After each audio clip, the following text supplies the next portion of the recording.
Il y a plusieurs années, dans le Marais Poitevin, un couple de faucons cresserelles a adopté un nichoir que nous avions construit initialement pour la chouette effraie. Chaque printemps, les faucons y élèvent leurs jeunes. Mais cette année, un couple d'effraies des clochers a trouvé que ce nichoir était vraiment très bien et s'y est installé avant l'arrivée des faucons. Les fraies avaient déjà pondu 6 œufs dans la chambre de ponte, tandis que les cresserelles s'installaient dans le couloir d'accès à l'entrée du nichoir. La cohabitation devenait donc très compliquée. Pour savoir ce qui se passait à l'intérieur du nichoir, nous avons installé une caméra de surveillance infrarouge. Et voilà ce que nous avons découvert. La chouette devait bel et bien passer par-dessus la femelle faucon pour accéder à ses œufs. Mais la plupart du temps, ça se terminait mal, et au début du mois de mai, une grosse bagarre éclata entre les deux rapaces. Bien qu'étant la plus grosse, c'est la chouette qui perdit la bataille face à la ténacité de la cresserelle qui ne lâchait rien. Suite au stress de la nuit, l'effraie abandonna donc ses 4 œufs et 2 jeunes tout juste nés. Les faucons, vainqueurs, ont continué d'élever leurs petits jusqu'à l'envol. Le jour même de cette bagarre et de l'abandon du nid par la chouette, nous avons installé un nouveau nichoir spécial chouette effraie tout près de l'ancien, dans le même bâtiment de ferme. La vie quotidienne reprit dans le marais, nous n'avions plus qu'à attendre, espérant que la chouette se réinstalle.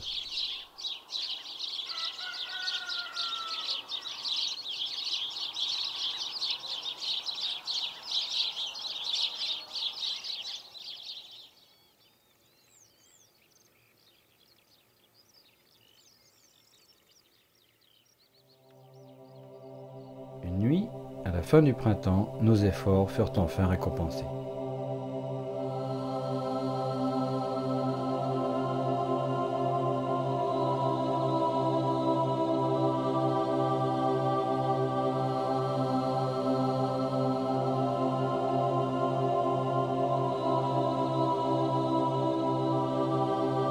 La chouette effraie avait adopté notre nouveau nichoir.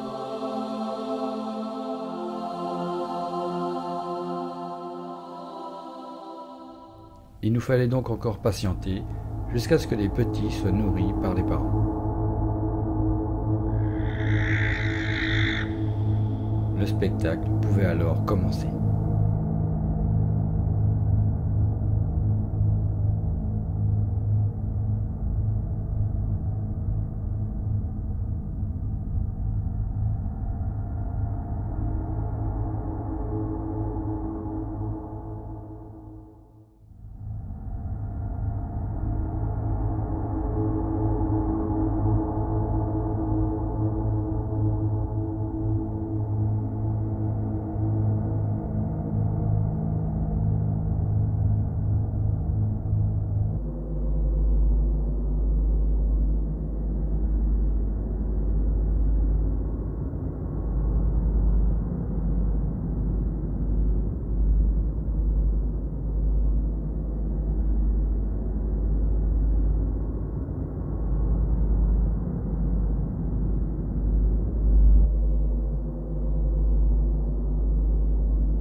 fin de l'été, les 6 jeunes effraies se sont toutes envolées du nid, une à une.